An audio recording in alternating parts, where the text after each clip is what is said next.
All right, fans, as we continue on with GWF Action, the night is absolutely flying past.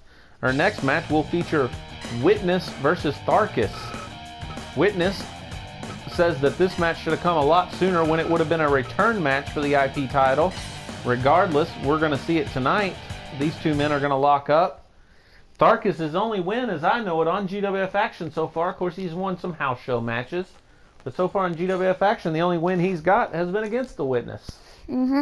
Witness himself has been on a tremendous tear, barring that one loss, having actually won the IP title at one point, and he will give his chance to win it back at GWF Perennial 39 in a fatal four-way match where not only will Witness compete with Crossfire for the IP title, but so will Tharkus and Uritar. What do you think about that four-way match? I know you love your boy Crossfire, so I'm sure you're going to pick him to win it. But against four men, it could be anybody's game. Yeah. Who's the title? Crossfire, of course, you know, is going to have to put his title on the line to take out all three men. But as we just talked about with Monolith and the Galactic Championship match, the champion has no advantage in a fatal four-way match. Anybody could pick up the win. It'll be the first man to score a pinfall or submission. And while Monolith is one of the toughest men in the galaxy and could beat any man or pairing of men, I'm not sure you can say the same about Crossfire. That's thumb to the eye. The fans love him. The fans definitely love him. Oh, stick those fingers right in the eye again. He's on practically every GWF news magazine front cover. Well, he certainly sells magazines. The fans love him, especially the younger fans. I don't get it personally. I think he's too big of a dork. But hey, if you fans want to waste your money on Crossfire, feel free. I'll keep my money for the products that support the greatest wrestler in the GWF today. Someone new. Well, you know who it is, of course. Yeah, we all know who you think it is, but it's not. Sir, obviously is. Look at the beard of the GWF. He wants to call himself the truth of the GWF. He was just strangling him outside the ring with that camel clutch. A nice vertical suplex. Oh, dropped him again. We might see a count out. Oh, Tharkus just barely able to break the count. Barely. Reverse Russian leg sweep there. This could be it. Oh, Witness nearly picks up the fall. You know, we keep talking about Monolith, and we keep talking about the Perfect Specimen, but who do we keep leaving out of that equation? In-game. You gotta do your homework there, Bachelor. My homework? I already finished my homework. In-game, the Silver Star, the six-time former Galactic Champion, the man who can make history at GWF Perennial 39 by becoming the first and only seven-time Galactic Champion in GWF history. Who would have ever thought we would see history breaking Chaos's record? But it could come in just 20 days. Folks, this is going to be the biggest match of all time. If you haven't already ordered GWF Perennial 39, what are you waiting for? Call your local provider and make sure you don't miss out on the Galactic Championship Triple Threat match. The match between Godson and the Minister of the GWF. End of Days versus Overmaster, a rematch of GWF Perennial 35's main event. Wolf and Lope defending the tag team titles against the Gladiators. And of course, the fatal four-way IP title match where Crossfire will put his belt on the line against these two men and Uritar. If that's not enough to sell the show, I don't know what is. I don't know. And that's just the tip of the iceberg. We also know that we're going to have slide jury. How many matches is that? That was more matches than you can shake a stick at. We know that later tonight we will hear from Slide Jury and Shane whether they will accept the challenge of Killprey and Epoch to square off in a Cosmic Cage match. First one we'll see. If, of course, martial law will accept that challenge. We've got a ton of action. We've got a ton of matches left to sign. And folks, you don't want to be left out. Amazingly, this match has went over the 12-minute mark. Who would have thought this would be the match that would turn into the match of the night? Oh, a nice capture suplex from Tharkis. While you've been babbling about GWF Perennial 39 over there, Basilisk, they've been having a good match in the ring. Not good enough. Not good enough. This is GWF Action. You can't see anything better than this anywhere. Oh, nice backbreaker. That should do it. Up 3 counts. Witness picks up the win. Our next match will see Shane versus Climber. Surely this one will be in Shane's favor. Yes. The rookie Climber, you know, you got to respect him for signing that contract. There's no question about it. It takes guts to sign a contract like that, an open contract against a man like Shane. But come on, this is a huge mismatch, wouldn't you say? Yeah. I mean, Shane has been on top of his game for so long. A former Galactic Champion. This is going to be a nice welcome to the GWF for Climber.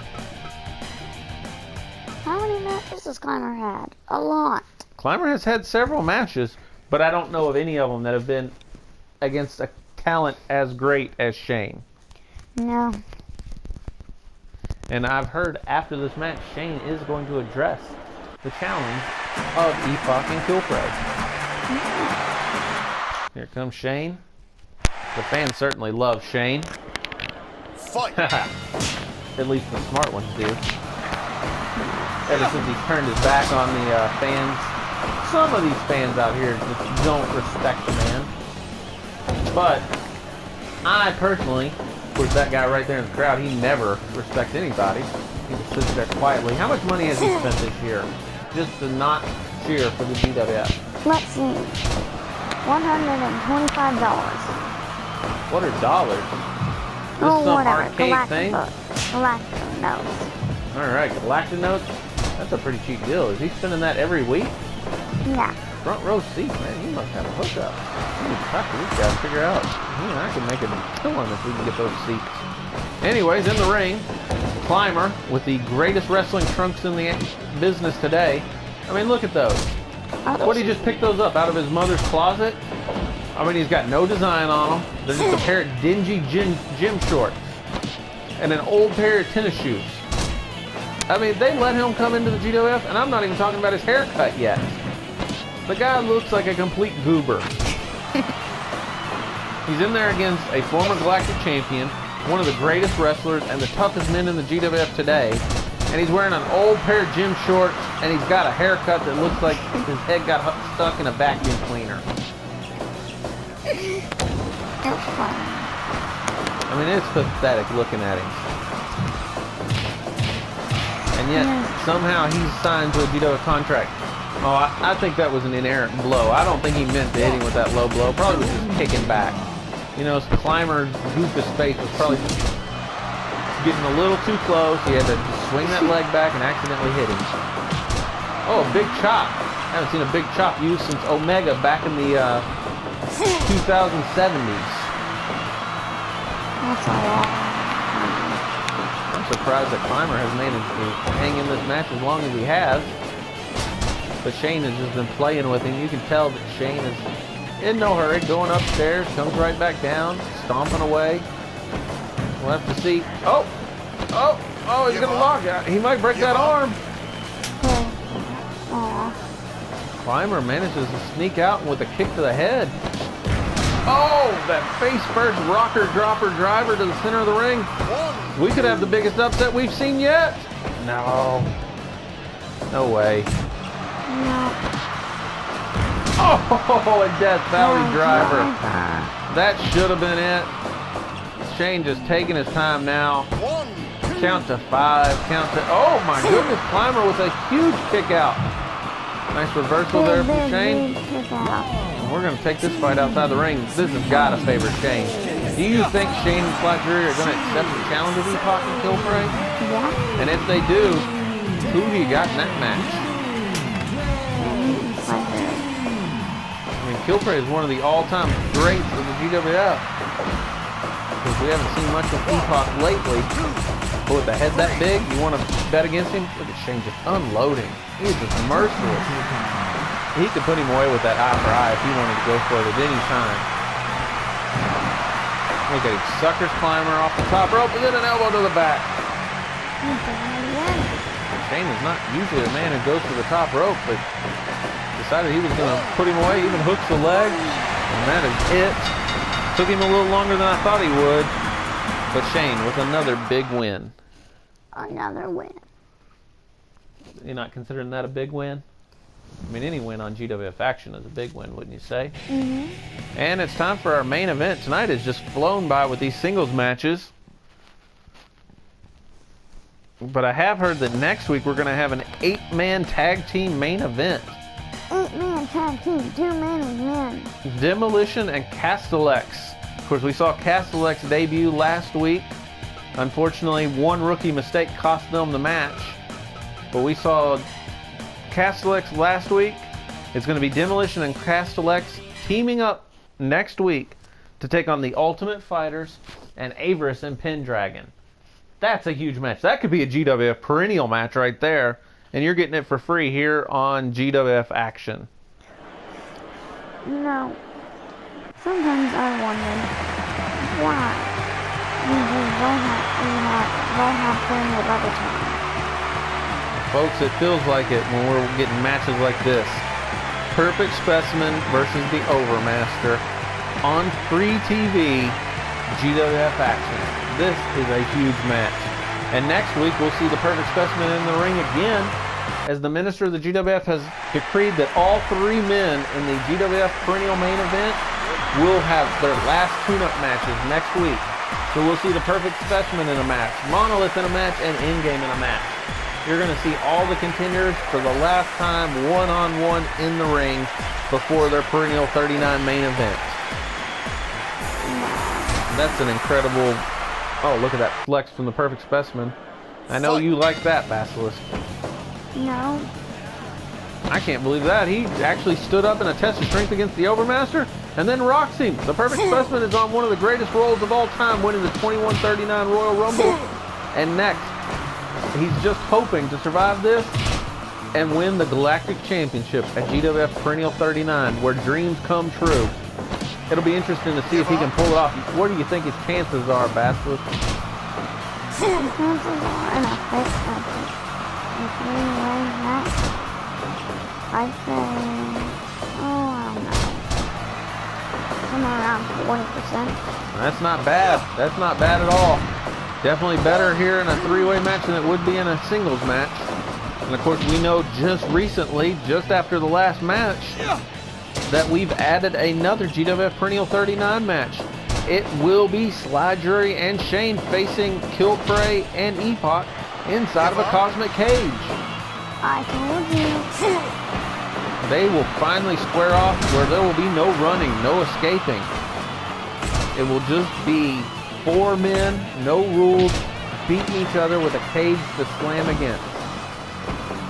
And if they're smart, they'll probably bring in something hard or something like that. Well, I hope they're not bringing any illegal foreign objects. Come on, Basilisk. No rules. Surely. Oh, nice low blow. Speaking of no rules, Perfect Specimen realized Scourge is the referee, so who cares? He can't see anything. He got a couple stitches from earlier in the night when he got ran over by Tank Mortar. Now we've got the Overmaster here. You know, a former Galactic Champion in his own right, the Overmaster. Some have said he slipped a little bit since the Minister of the GWF took over. Not only took over in the ring as the Minister, but took over as the ruler of Aethera, taking the Overmaster's position. Oh, working on the pinnacle of success. That could be it. A lot of people have that type of move. I'm sorry, I got a little... There's the pinnacle of success. I got a little excited earlier. On that arm bar, he was hitting that hanging arm bar, but there was the pinnacle of success. Gladiator pile driver. I do apologize there, fans. Do your homework. Oh my goodness, he turned him inside out with that decapitator clothesline. The Overmaster, he's proclaiming victory right there. He better be watching the... Oh, another one. What was the Perfect Specimen thinking signing this contract? Oh, the shoulder breaker. That could be it. Oh, he barely kicks out. The Perfect Specimen has made a huge mistake signing this match before GWF Perennial 39. Oh, drop kick! The perfect specimen, he won't give up. A clothesline of his own. 1, 2. Oh, a near fall. Oh, and he locked on that stand. He's kind of got that falling arm breaker. I don't think you'll ever see the Overmaster submit, though. No. But if anybody can do it, it might be his pinnacle of success. Gladiator pile driver. So these two are going at... Oh, he turns him over with the decapitator clothesline. Oh, he counters. Oh, he's telling the fans all about it. To the top rope elbow. And then another elbow. He is just absolutely dismantling the Overmaster with those elbows. Oh, a kitchen sink knee. Right back up with the elbow. The Overmaster, or Perfect Specimen, has found a move he loves. Well, there's the military press. That could be it. Oh, a big atomic drop. That's got to be it. Oh, he couldn't hit him with a splash. Will the Perfect Specimen be able to counter? No, another Gladiator pile driver. Oh, Boa sits out. 1, 2, 3. Out of nowhere, the Perfect Specimen scores a huge win going into Perennial 39. If he could do that to the Overmaster, a man who has beaten Monolith before, he could do it to Monolith at GWF Perennial 39, wouldn't you say? Maybe, probably not. Wow. Well, that is a ringing endorsement from my partner, Basilisk. We are out of time here for tonight, fans. I'm Trent Lawless. I'm Basilisk. Good night.